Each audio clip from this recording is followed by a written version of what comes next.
interesting things are afoot with respect to, I don't know whether I should say free speech, because free speech is narrowly a First Amendment issue, and I believe the issue that is actually in play is free expression of ideas, which is protected by our free speech rights here in the U.S., our First Amendment.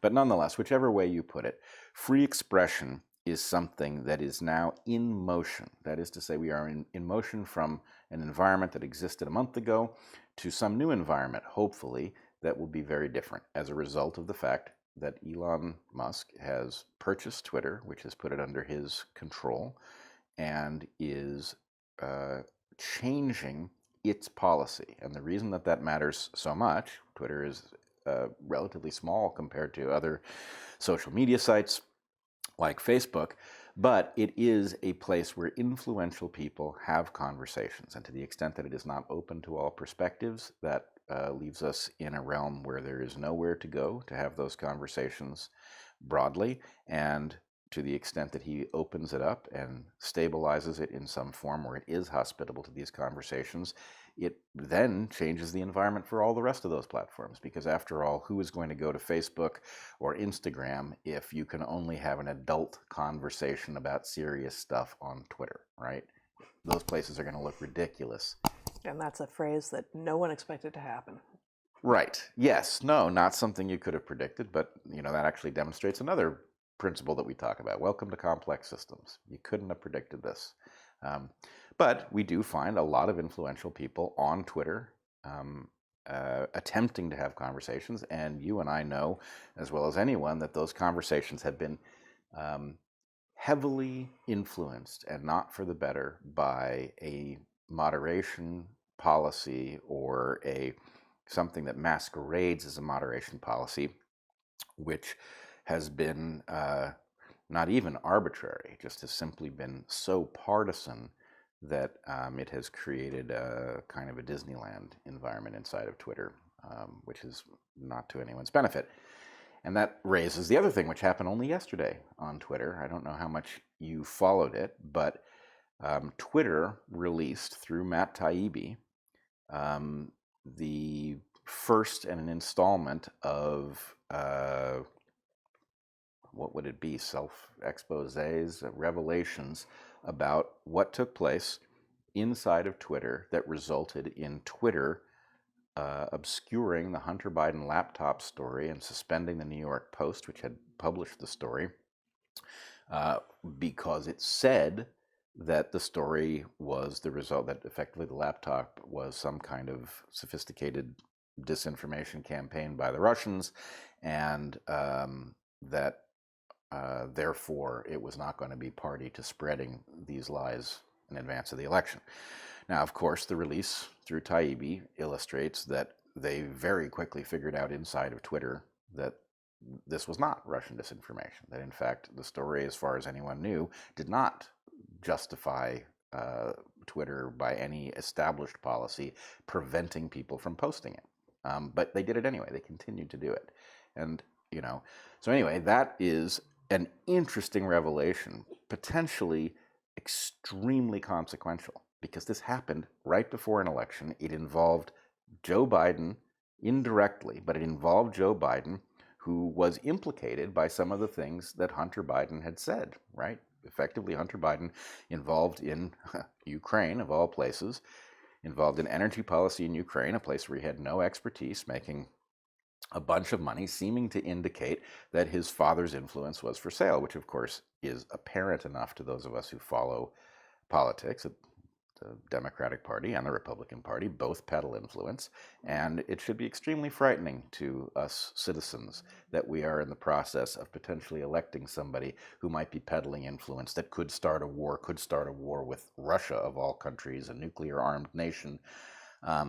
So discovering that the Hunter laptop was, in fact, legitimate was important, but that discovery was delayed by largely Twitter's actions in suspending this, and Elon Musk has now revealed that through one of the few remaining excellent journalists on Earth, Matt Taibbi, which is all very interesting.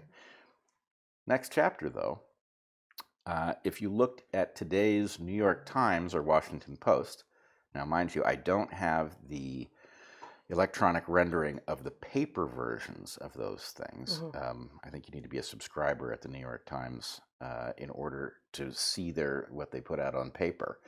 But if you looked I at mean, this, I don't have time to do it now, but we can always do that. we can always do. Yeah. I was hoping we could. But Zach, do you have the screenshot of the New York Times site that I sent you from this Because morning? we still, I mean, maybe it's because we do this at this point. That's my excuse. We are subscribers to both.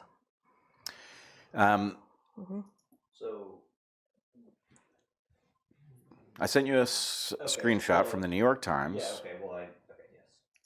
And what it will show is that there is nothing here about the major revelations that. So what this is, for those just listening, the New York Times site in which the search is for Twitter for today, December 3rd. Is that right?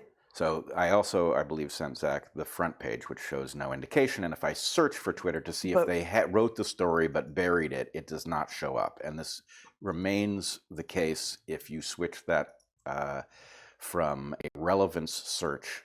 I think you're now looking at the Washington Post, but if you switch it from a most recent search to a relevant search, it doesn't change it. They apparently did not write the story about what happened on Twitter yesterday, where this major news event, the internal communications that surrounded the... Well, I mean, it was Friday night. They probably were all busy.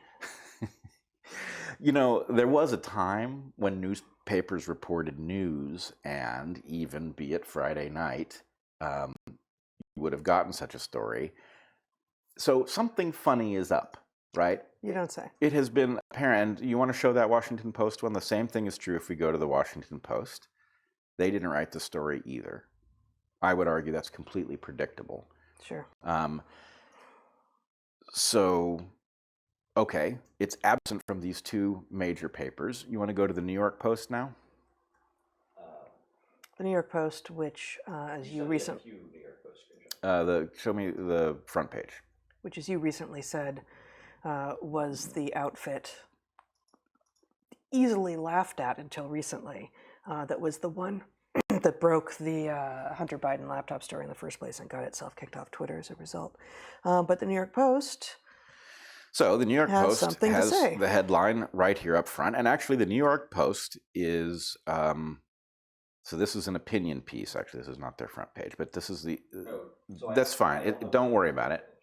So in their opinion piece, they write that what was released on Twitter yesterday was incomplete in that it excluded the FBI's influence. The FBI having spread the false story that this appeared to be Russian disinformation, which was ostensibly the basis for the exclusion of the story from Twitter, which then the emails that were released by Taibbi yesterday reveal they immediately knew inside didn't fly and that they had no reason to exclude this story and yet decided to continue to do it, which matches a pattern also revealed by Matt Taibbi yesterday, where it turned out, this is surprising, that influential people on both sides of the aisle were able to make contact inside of Twitter and suggest that certain tweets be moderated. Mm-hmm. But that this was heavily biased in favor of the blue team's influence by virtue of the fact that the people inside of Twitter are heavily biased in favor of the blue team. So anyway, it's an extremely important story from the point of view of seeing how the machine works. And the fact that even today, you've got Twitter revealing this thing, and the New York Times and the Washington Post don't feel forced to write the story, no matter how important it is, maybe especially because it's so important. All right, so that's sort of the immediate context. Free speech is now revealing another property that we've talked about here. Certain stories diagnose the system. The story of Hunter Biden's laptop diagnoses the system. We can now see what Twitter did inside. We can see what the New York Times and the Washington Post still do with it. We can see that there's this nebulous interface with the federal government where the FBI is seeding information on which a platform might erroneously exert its influence.